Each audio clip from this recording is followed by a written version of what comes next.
So I played about 10 games with the Dutch trio on someone else's account, and while I did think 2 of them were very good, I'm not going to spin for them myself on my own account. Over the 10 games, I did try a couple different builds, and I do feel I had enough opportunity to try get the best out of the cards. But ultimately, one of them did disappoint me majorly, so it means I'm not going to spin myself. So let's start off with some additional context. I had the original 3 Dutch versions of these 3 players on my own account from the last time they came out a year ago, and when those guys came out, they were amazing. It was the best pack released by that point, I would say, and I actually thought all 3 of them were very good. If anything, when the pack first came out, I thought Rijkaard was the best player, then Gullit, and then Van Basten was just right behind them, but also still very good. So that's just to give context, particularly around Van Basten, because I usually did like Van Basten. A lot of people kind of, discredited him, to kind of thought he wasn't that great, and I was always saying how good he was. But after playing with this card here, I've never been more frustrated with a card in eFootball, I don't think. And this is the start of it. I mean, that chance there, it's not, something he should definitely score, but he did have phenomenal finishing, so I was expecting more, but there is more to come. If we go back to Rijkaard though, this Rijkaard reminds me of when the other Rijkaard came out over a year ago. This guy was so good. I was so confident in him blocking nearly every shot that was coming across. He had really long legs, so he's intercepting a lot as well. This version of Rijkaard has longer leg reach than the Anchorman version. So when Berzoy actually told me that in chat, I instantly knew this Rijkaard is going to be very good, and I can confirm he was. But I think you're starting to see a couple of the clips now of Van Basten just not finishing at all, and it's very disappointing. Like, he doesn't have long range curler there. When we get to the training guide, I might recommend that.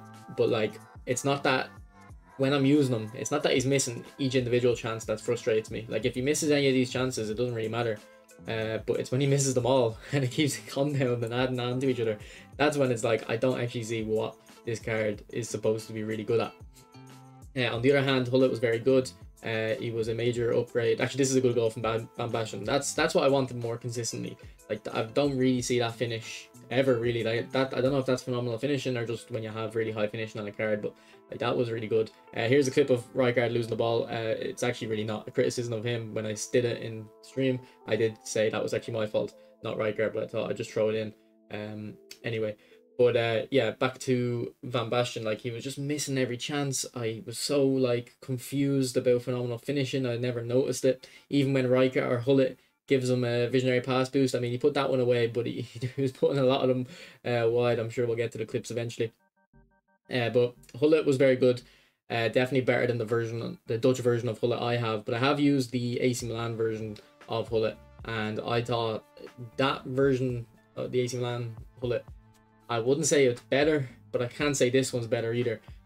Like, they seem pretty similar. So I think if you have the AC Milan Gullit, you shouldn't upgrade. I think you've already got pretty much the same level of card. If you have the old Dutch Gullit, it could be worth an upgrade. It probably is worth an upgrade. I'm not going for it myself, but that's just more how I kind of view the business model at the moment. I just don't really agree with it. Actually, that's a good example of what Van Basten's problem was.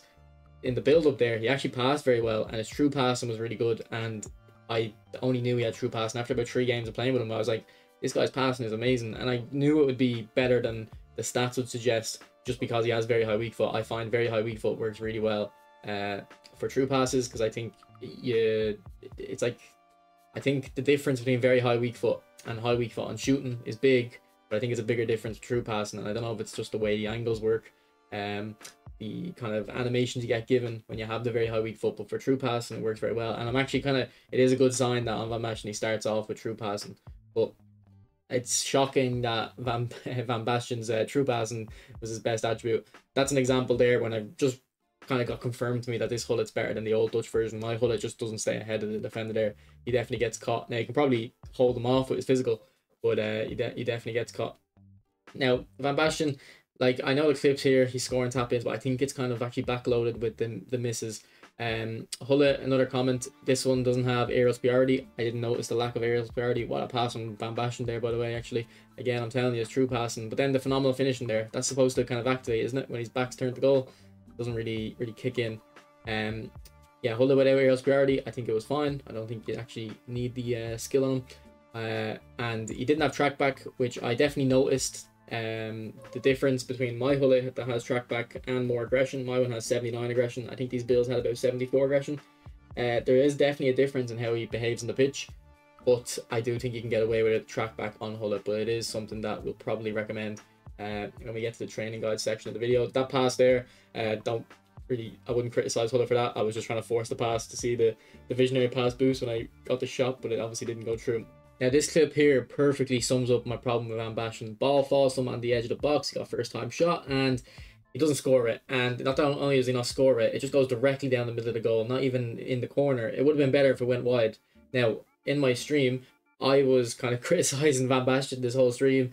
I had a very negative outlook on him, but I wasn't hearing too much in the chat back about, you know, is he really bad or not. So I put up a poll. I said, you know, should the best finisher in the game score this shot? And 76% of people said yes. So now, that doesn't mean 76% people think Van Basten is the best finisher in the game. But, like, he really should be the best finisher in the game, or else what are Konami selling you? Like, this card, what's the proposition of this card? What's the unique selling point of this card if he's not the best finisher in the game or an elite tier? Like, maybe you can throw David Villa in there, or I can't even think of someone else, but it's just someone whose main strength is their pure ability to finish, like, or even that free Jorginho we got a few weeks ago.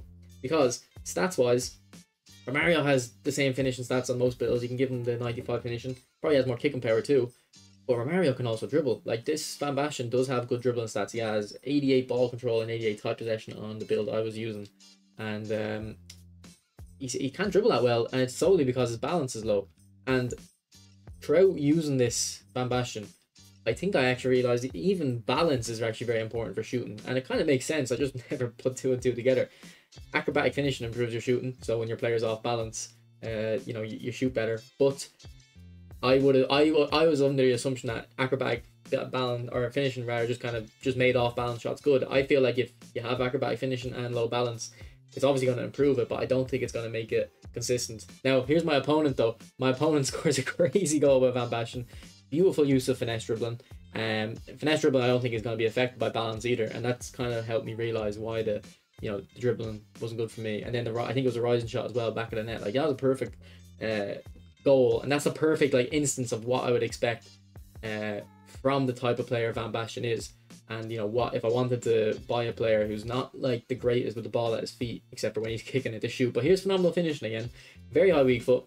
Phenomenal finishing helps your player shoot in unorthodox body positions when the ball bounces, and he doesn't even get in near to the target. It doesn't even look like there was any hope of that going in. Like, some shots go wide and, you know, they miss, but they look good. That didn't even look good. Now, that goal there, again, another tap in, good finish. But does Romario score it? I mean, probably. But even if you can say, okay, but I actually don't think Romario does score that. But Romario can create chances himself, like, so easily. Whereas Van Basten is pretty much relying on, if he gets 10 chances, he's relying on his teammates to create 9 of them for him. He's not going to be able to create as much. And I just want to reiterate, I used to love Van Basten in this game. I've been saying for months, actually, like, recently I've been saying for this pack, because I'm kind of anticipating this pack, I was saying I actually think Van Basten's going to be, you know, the player I'm interested in a lot. And just to give context on the cards, these are the builds I was using for most of it. So you can see Van Basten here, 95 finishing, but unfortunately only 88 kicking power. So I always say kicking power is really important for your finishing, so he's not below there. These aren't the builds I recommend, these are just what I was using. And then obviously the low balance as well. I then changed it into this build to get the higher kicking power, but I still didn't think it was enough. I think 90 is kind of like a baseline level with how crazy the cards have gotten in this game. And again, he doesn't have the balance. If that was 95 kicking power and 95 finishing, I'm sure I'd be singing a completely different tune about this card. Unfortunately, this is the card we were given, and I'm going to have to give my honest thoughts on it. And then these are the skills I was using on it too. Unfortunately, we didn't have flip-flap. Again, it probably would have been a different story if I had flip-flap on him. Then I'd probably be saying how good he is. You can put it onto both feet. And then in that situation, he becomes a player that can create his own chances, but without it, I don't think so. Now, he did have 13 games, 13 goals, 3 assists, but I really felt like he was scoring tap-ins that any striker pretty much can score. Maybe a couple of the easy chances you do need a high-tier striker to score with, but then a high-tier striker like Rumi, Romario, Eto'o, David Villa, they all scored them too, and they all have kind of more well-rounded aspects to the card as well. Here's the right card build I was using, no complaints. The only thing I would say is he needs true passing. I then switched into this right card build for the last like 5 games, and again, no complaints, no real difference either. I think he's just a good card, but definitely just needs true passing. Here's the first Hullet build I was using. I didn't like the, and actually no, I did like this build. It was actually very good. but I wanted to try it with higher balance. So I switched into that. I do think this build is better, but it's very minimal difference, but I would go for that balance. I know the dribbling looks slightly worse, but again, similar to what I'm saying about Van Basten, balance is really important for your dribbling ability. And I've said this for kind of loads of players throughout the game, Mateus being my kind of main example I usually go to. So for the skill recommendations on Van Basten, I'd give him double touch, flip flap, and soul control for the ball roll.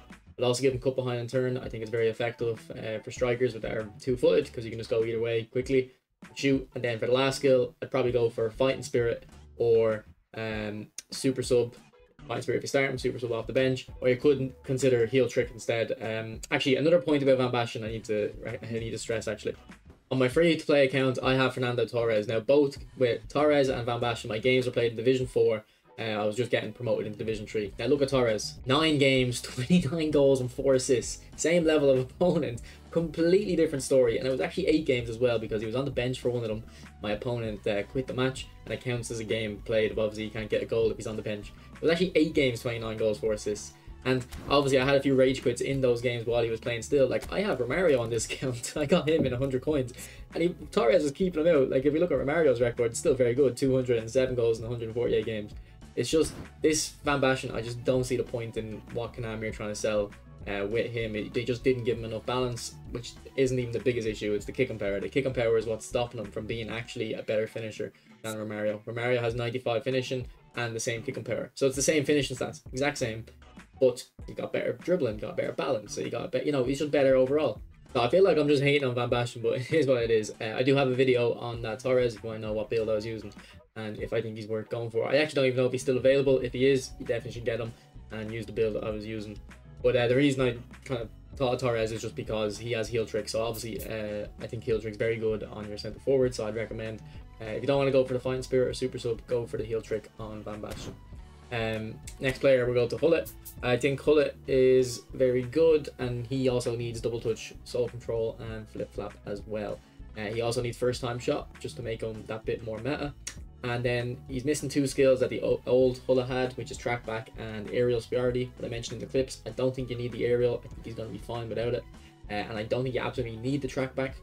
But I wouldn't think it would be a big mistake to do it, because he was not getting involved as much. He wasn't just kind of relentlessly pressuring, but if the ball kind of came into his path to intercept, he would go for it. For the last skill, I'd probably go for a long range curler as well, just to help with the finesse shots. And just to kind of sum up the thoughts on Hullet, if you have the old Dutch Hullet, it is worth the upgrade. If you have the Milan Hullet, I really don't think it is worth the upgrade. And if you don't have any of these players, I would go for this pack. Just ignore Van Basten. And you might like Van Basten, but I don't think you'd be looking at Van Basten anyway. If you don't have these players you want for this pack, I think you're looking at Riker and Hullet, and they are good in and of themselves. If you don't have any previous version, it's definitely worth getting. And then for the skills for Rijkaard, the main one is true passing. He was very good at blocking, intercepting, because of the longer legs he has than the other Anchorman version. So he's very good at that. I would also go for a cut behind and turn, a gamesmanship, just to help him on the ball, because he's a ball playing centre back. True passing, cut behind and turn, gamesmanship.